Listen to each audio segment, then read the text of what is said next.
Jake had been traveling alone for the first time. He wanted an adventure, something different from his usual life in the city. So, when he found a cheap Airbnb in a small, quiet town, he booked it immediately. The host, Mr. Caldwell, had great reviews, and the pictures of the house looked nice. It was an old wooden cottage surrounded by tall trees, with a peaceful river flowing nearby. Perfect. Jake arrived late in the evening, just as the sun was setting. The house was exactly like the pictures, small but cozy, with warm yellow lights glowing inside. Mr. Caldwell greeted him at the door, a thin old man with sharp blue eyes and a slow, careful way of speaking. "Welcome, son. Make yourself at home," Mr. Caldwell said, handing Jake the keys. "One rule, don't go outside after midnight, and if you hear knocking, don't answer." Jake laughed. "Why not?" Mr. Caldwell's face remained serious. "Just don't." With that, the old man left, and Jake shrugged. He wasn't scared of old superstitions. He unpacked his bags and sat by the fireplace, scrolling through his phone. An hour later, a message popped up from the Airbnb app. It was from Mr. Caldwell. "Don't go outside after midnight." Jake raised an eyebrow. Weird, but whatever. He ignored it and went back to his phone. Another message came through a few minutes later. "If you hear knocking, don't answer." Now it was starting to feel creepy. Why was Mr. Caldwell repeating himself? Jake decided to lock all the doors, just in case. He turned on the TV to distract himself and eventually fell asleep on the couch. At a.m., he woke up to a sound. Knock, knock, knock.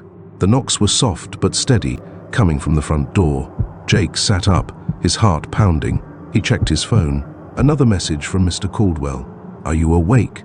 Jake's hands trembled as he typed back. "Yes. Someone's knocking." Almost instantly, another message arrived. "Don't answer it. Whatever you do, don't open the door." The knocking grew louder.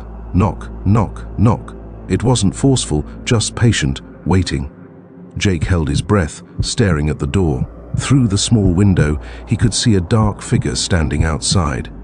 It didn't move, didn't speak, just stood there, knocking.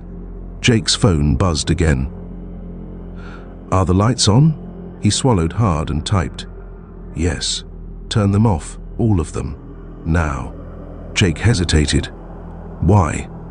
But he didn't have time to think. The knocking grew louder, faster. Bang, bang, bang. Panicked, he ran around the house, turning off every light. As soon as the last one went out, the knocking stopped. Silence. His heart pounded in his ears. Then, another message. "Do you see it?" Jake peeked through the curtain. The figure was gone. He let out a shaky breath, relief flooding through him. But then he noticed something else. Footprints in the dirt, leading to his window. Whoever had been knocking had also been watching him. His phone vibrated one last time. "Don't stay another night." Jake didn't need to be told twice. He grabbed his bags and ran to his car. As he drove away, he saw Mr. Caldwell standing on his porch, watching him go. Jake never found out who or what was knocking that night, and he never booked a cheap Airbnb in a small town again.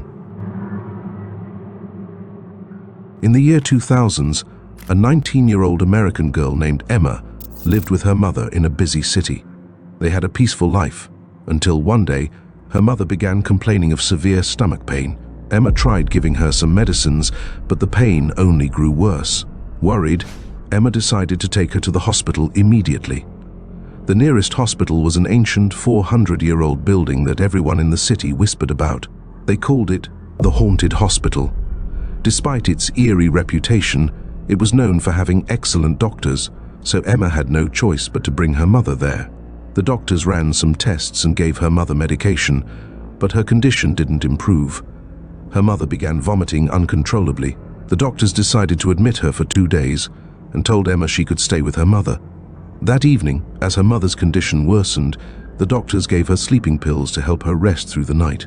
Once her mother was asleep, Emma finally allowed herself to relax. Exhausted, she lay down on a small cot beside her mother's bed and closed her eyes. At midnight, Emma was startled awake by a sharp knocking sound. It came from the corridor outside their room. She thought it might be a doctor doing their rounds. Rubbing her eyes, she called out, "Wait a minute," and walked to the door. When she opened it, there was no one there. The hallway was dark and empty, lit only by a flickering fluorescent light. Emma felt a shiver crawl down her spine. Quickly, she locked the door and returned to her cot. But no sooner had she laid down than the knocking began again. This time, it was louder and more urgent. Fear gripped her as she hesitated. She finally walked to the door and opened it again. Once more, no one was there. The hallway stretched out before her, silent and shadowy. Emma's heart pounded in her chest. Something was wrong. She decided to go downstairs to see if any doctors or staff were still around. The silence in the hospital was unsettling. The only sound was the faint creak of the old wooden floors beneath her feet. As she reached the lobby, she realized it was completely deserted. Not a single person was in sight. Suddenly, she heard a voice, low and whispery, calling her name. Emma. Emma. Her blood ran cold. She turned around, but no one was there. Panic set in, and she ran back to her mother's room. But when she reached it, the door was locked from the inside. "Mom," she cried, pounding on the door. "Mom, open the door." She knew her mother had taken sleeping pills and wouldn't wake up easily. Tears streamed down her face as she continued shouting. Then, she heard the sound of the toilet flushing inside the room. A moment later, the door creaked open. Her mother stood there, looking groggy. "Emma, why are you crying?" her mother asked. "Did you go to get something to eat?" Emma froze. "What?" she stammered. "I didn't go anywhere. You've been asleep this whole time." Her mother frowned. "You just told me you were going to the canteen to get food," she said. Emma's hands trembled. She hadn't said that. Something was messing with her. But she forced a smile and said the canteen was closed. She decided not to tell her mother the truth. Her mother was already weak and needed rest. Emma locked the door again and climbed back onto the cot, her body tense with fear. She stayed awake the rest of the night, staring at the shadows on the walls, waiting for morning to come. By dawn, Emma was ready to leave. She begged the doctors to discharge her mother early. As they left the hospital, Emma swore to herself that she would never return. No one ever found out what haunted that hospital or what Emma experienced that night. But Emma knew one thing for sure. On December 23, 1967, 19-year-old Lisa was finally on winter break from college. After a tough semester, she needed a break from her busy life in the city. Her grandmother's village, a quiet, small place deep in the countryside, was the perfect escape. There were only a few houses scattered in the village, and at its center was a 300-year-old temple that the villagers said was haunted. Lisa didn't believe in ghosts, but the mystery around the temple made her excited to visit. After a long, tiring journey of 19 hours, Lisa arrived at her grandmother's house. Her grandmother greeted her with open arms and a big smile. Lisa hugged her tightly, feeling safe and happy. "I'm so glad you're here," her grandmother said, noticing how tired Lisa looked. "I'm so sleepy, Grandma. I think I'll go to bed early tonight," Lisa replied, her voice heavy with exhaustion. "Not until you eat something," her grandmother insisted, leading her to the dining table. Lisa ate a delicious meal and enjoyed the warm, peaceful atmosphere. After dinner, Lisa stretched and said, "Good night, Grandma. I'm going to bed." "Good night, dear," her grandmother replied with a smile. Lisa headed up the stairs to her room on the second floor, but as she reached the top, she heard a strange sound coming from above. It was a soft whisper, too quiet to understand.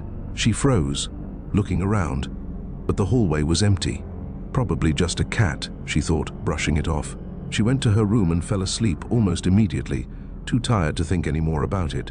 But at midnight, Lisa woke up to the same sound. This time, the whisper seemed to be coming from right outside her door. She held her breath, feeling a chill run down her spine. The whisper got louder, and she thought she heard her own name.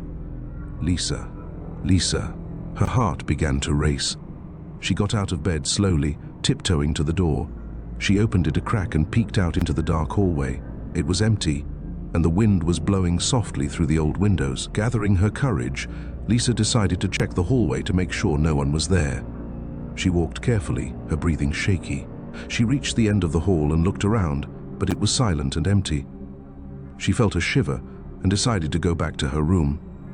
She would tell her grandmother about the strange noise in the morning. As she passed her grandmother's room, Lisa suddenly felt nervous again. She opened the door, expecting to see her grandmother sleeping, but to her surprise, the bed was empty. The room looked untouched, as if no one had been there all night. Fear filled her as she called, "Grandma?" Her voice echoed in the empty room. Tears filled her eyes, and she started to cry, feeling a deep, cold emptiness. She backed away, her heart racing with worry. "Maybe she's in the kitchen," Lisa whispered to herself, trying to calm down. She ran downstairs, her footsteps echoing in the silence. But the kitchen was empty too. There was no sign of her grandmother anywhere. Now truly frightened, Lisa ran outside, hoping to find someone who could help. But the village was dark and quiet. The cold night air stung her skin. She looked over at the ancient temple in the distance, which loomed over the village in the moonlight. "Grandma," she shouted, her voice disappearing into the quiet night. She felt totally alone, with only darkness surrounding her. As she stood there, she had a creepy feeling that someone or something was watching her from the shadows of the old temple. Just then, she heard a voice from the house.